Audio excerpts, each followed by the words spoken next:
સુરતમાં વડાપ્રધાન નરેન્દ્ર મોદી દ્વારા ખુલ્લું મુકાયેલ ડાયમંડ બુર્સ 7 જુલાઈથી ધમધમતું કરવા તાકીદની બેઠક મળી હતી, જેમાં જુલાઈથી ઓફિસ શરૂ કરવા 250 વેપારીઓએ કન્ફર્મેશન આપ્યું હતું. અત્યાર સુધીમાં 1050 વેપારીઓએ ઓફિસમાં ફર્નિચર કરાવવાની મંજૂરી માંગી છે, જેમાં 700થી વધુ ઓફિસોમાં ફર્નિચરનું કામ ચાલી રહ્યું છે.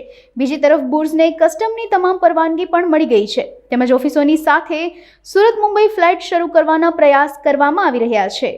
નમસ્કાર મિત્રો, ડાયમંડ ઉદ્યોગમાં બહુ સારા સમાચાર છે.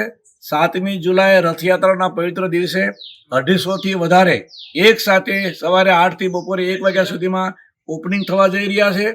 તમામને એટલું ઉત્સાહનું વાતાવરણ છે. બાકીના સભ્યો જે ફર્નિચરો ચાલુ છે એ પણ પોતે ઝડપથી જેમ પૂર્ણ થાય એમ ઓફિસો પોતાની ઓપનિંગ કરતા જશે.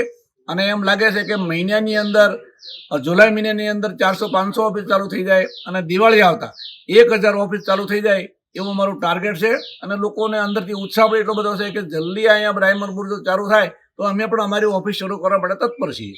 અમારી ગઈકાલે મિટિંગ મળી હતી, એમાં ઇન્ટરનેશનલ ફ્લાઇટ તો નરેન્દ્રભાઈ ઓપનિંગ કર્યું એ દિવસે શરૂ થઈ ગઈ છે, આપ બધા જાણો છો.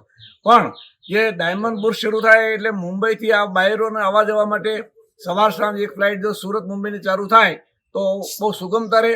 એના માટે અમારા સંપૂર્ણ પ્રયત્ન ચાલુ છે અને અમને આશા છે કે એક દિવસે ડાયમંડ બુર્સમાં આવવા જવા માટે ફ્લાઇટ શરૂ થઈ જશે. ડાયમંડ બુર્સ શરૂ થવાથી ઇન્ડસ્ટ્રીને બહુ મોટો ફાયદો થવાનો છે, કારણ કે પોતાની ઓફિસો તમામ લોકોએ રોકાણ કરી નાખ્યું છે અને અહીંયા ઇન્ફ્રાસ્ટ્રક્ચર બહુ સારું મળવાનું છે, જેથી કરીને ઇન્ફ્રાસ્ટ્રક્ચર સારું હોય તો બિઝનેસ કરવાની મજા આવે. એટલા માટે અહીંયા શરૂ થવાથી તમામ લોકોને ધંધામાં સુગમતા રહેશે.